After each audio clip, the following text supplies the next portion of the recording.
In the heart of northern England lay the abandoned village of Evershade, shrouded in fog and mystery. Known for its eerie silence and decaying houses, it was a place avoided by locals, rumored to be haunted by the restless spirits of its former inhabitants. It began when a group of thrill-seeking teenagers ventured into Evershade on a dare. They laughed off the legends, eager to capture proof of the paranormal. None of them returned, sparking a nationwide search that yielded nothing but ripples in the dense mist. Detective Harrow, intrigued and disturbed by the village's dark history, decided to investigate. As he walked the desolate streets of Evershade, the air grew inexplicably cold and his torch flickered under unseen whispers. As night fell, Harrow heard the soft sobbing of a child. Following the sound, he found himself in front of an ancient, vine-covered schoolhouse. The door creaked open by itself, revealing classrooms frozen in time, with books still open on dusty desks. Harrow entered and the door slammed shut behind him. Chalk on the blackboard screeched as unseen hands wrote, "Help us!" The air was filled with the echo of children chanting lessons, a ghostly class that never left. Exploring further, Harrow felt eyes watching him from every corner. Shadows moved fluidly along the walls, whispering dreadful secrets of the past. Each step deeper into the village unraveled more terrifying encounters. At the village's heart stood a crumbling church. Inside, Harrow found a diary belonging to the last priest, describing a cursed congregation that vanished into thin air, condemned to relive their last day endlessly. Leaving the church, Harrow was engulfed by a thick fog. Figures loomed within it, faces twisted in silent screams, reaching out to him with translucent hands. His heart raced as he realized the fog was alive, pulling him deeper into despair. That night, the spirits grew violent, enraged by his presence. Doors banged shut, and ethereal winds pushed him towards the graveyard, where the earth itself seemed to moan with the agony of the unquiet dead. In the graveyard, Harrow stumbled upon tombstones that marked the deaths on the same day, the day the village died. The ground trembled as spectral figures emerged, their eyes hollow, their whispers chilling. "Join us!"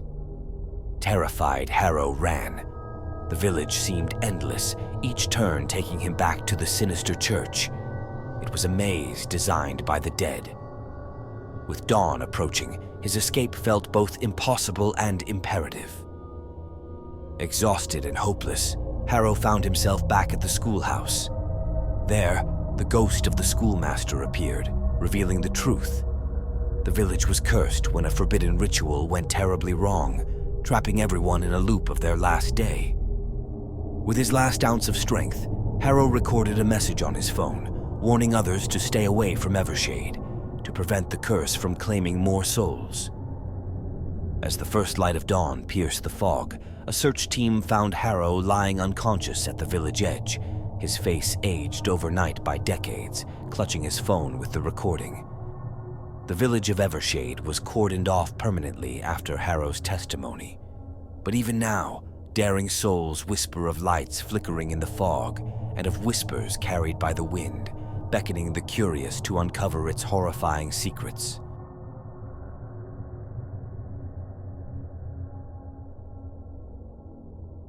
Ashpine was once a bustling settlement nestled in the Colorado Rockies, abandoned after a devastating mine collapse. Now it stands isolated, the perfect spot for ghost hunters and the subject of numerous paranormal investigations. Legend told of the Hollow Miner, a ghostly figure seen wandering the woods at night, lantern in hand, searching for his lost comrades. His hollow cries echoed through the trees, a mournful reminder of the tragedy that befell Ashpine. Intrigued by these tales, paranormal researcher Dr. Elena Marrow and her team set up camp in Ashpine. They equipped themselves with cameras, audio recorders, and electromagnetic sensors, determined to document the supernatural phenomena. The first night was quiet until the stroke of midnight, when a cold wind swept through the camp. The equipment flickered erratically as a distant sound of pickaxes clanged in the old mine shafts. Venturing towards the mines, the team felt a palpable tension in the air. As they approached, the entrance was obscured by a sudden dense mist. Inside, the sound of the hollow miners' wails grew louder, guiding them deeper. Elena saw him first. The hollow miner, his face gaunt, eyes burning with an otherworldly light. He pointed towards the blocked passage and vanished, leaving behind a chilling cold that seeped into their bones. The team uncovered an old journal in the foreman's office detailing the day of the collapse. It spoke of a warning ignored, of greed leading to the miners' doom. The entries ended abruptly, but the message was clear. As they delved further, the ghostly activities intensified. Old machinery turned on by itself, grinding and whirring as if the mine were still operational. Shadows danced along the walls, forming shapes of men laboring eternally. Deep within the mines, they found a sealed chamber. Upon opening it, the air released was suffocating, filled with the despair of those trapped inside. The spirits of the miners surged around them, their faces twisted in agony. The ghosts pleaded with Elena to tell their story, to bring them peace. They showed her visions of their final moments, trapped below the surface, their lives extinguished in darkness. Determined to help, Elena conducted a ritual to release the spirits. She used ancient texts and sage, creating a circle of salt around the main shaft.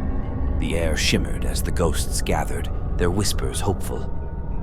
But something went wrong. The ritual angered an ancient spirit, one that guarded the mine's secrets. It manifested as a massive shadow, its presence overwhelming, threatening to consume everything. Elena stood her ground, using every piece of her knowledge to combat the dark force. The battle was fierce, with energy pulsing through the mine like a living heartbeat. Finally, she uttered a binding spell, encapsulating the spirit in a crystal buried deep in the earth. As dawn broke, the mine fell silent. The team packed up, their faces weary but relieved. The ghosts of Ashpine were finally at rest, their chains to this world broken thanks to Elena's bravery. News of their success spread, and Ashpine became a symbol of triumph over the spectral forces. Yet, the sealed crystal remains, a potent reminder of the darkness that lurks beneath, waiting for the day it can rise again.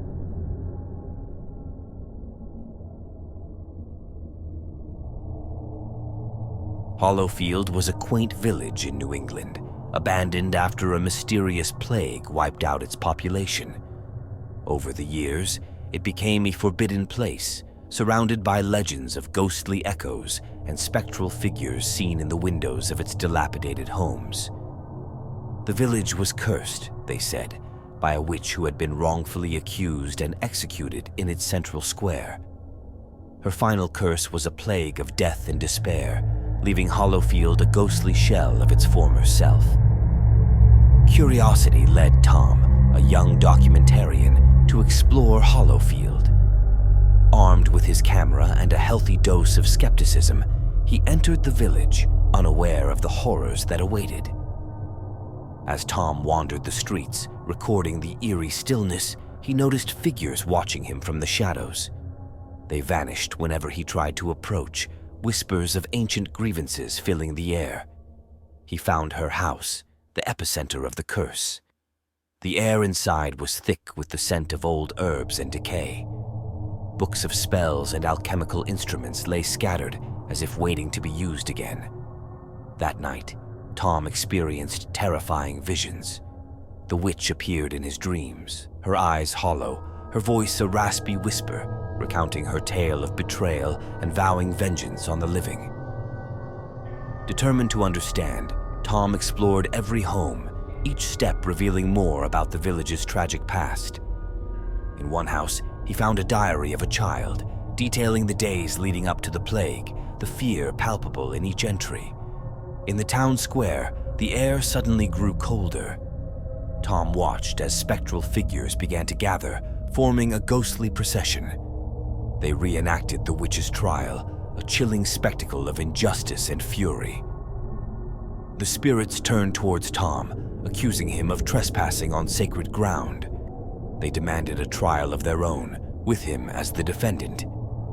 Panicked, Tom tried to argue his innocence, his voice echoing through the empty village. The ghosts found him guilty of intrusion and sentenced him to witness their suffering. One by one, they shared their stories, each tale more harrowing than the last, binding him to their world of endless torment. That night, the witch's curse manifested fully. The ground trembled, and ethereal lights flickered through the village. Tom felt the plague symptoms infecting his body, a phantom sickness that twisted his perception. In a moment of clarity, Tom realized he needed to break the curse to free both himself and the spirits. He rummaged through the witch's house, finding a spell that promised to undo curses. With the spirits watching, Tom performed the ritual in the town square. The air crackled with magical energy as he recited the incantations. The ground opened, releasing a miasma of dark energy. As the curse lifted, the spirits began to dissipate, their forms glowing with a light of release. They thanked Tom, their voices now whispers of gratitude. Hollowfield lit up, bathed in a peaceful glow, the plague's shadow finally lifted. Tom left Hollowfield as dawn broke, the village now silent but free. He knew his footage would never capture the true depth of what he experienced. Hollowfield would remain a place of mystery, its history a cautionary tale of darkness and redemption.